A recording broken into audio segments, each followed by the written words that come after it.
Hamaikakoa. Zer da hamaikakoa? Futbol taldea?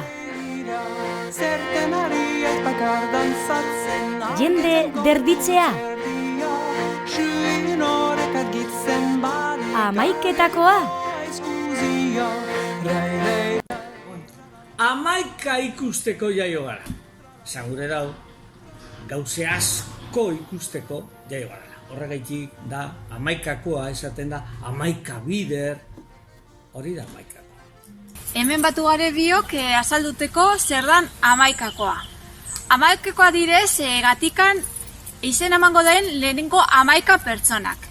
Eta horrek izan direz, herrian eredugarri direzen pertsona batzuk dira.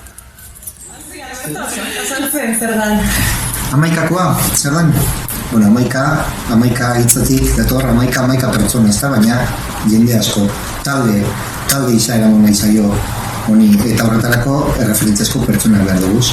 Zein izango dira referentziazko pertsonak? Euskararekin, zer ikusi edukaten, gure hamaikakoa, gure taldea, osatuko duten pertsonak dira. Eta gatikan bezala, beste hainbat herritan, berdintzu jokatuko dute.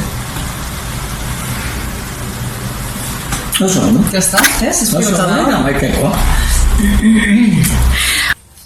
Hamaika horrek izan behar direz herrian eredugarriak. Eta bere baizen behar direz sexu bietakoak edo guztietakoak. Eta bere bai gure dugu izatea adin tarte ezberdinetakoak. Eta baita zeregin ezberdinetakoak ere. Orduan, hor bilatzen gabiltza gure hamaikakoa, eta ni pentsetan zauzer topako dugula. Zuze pentsetan duzu, Iban? Zateko? No, nik uste dut hamaika baino gehiago aurkituko ditugula.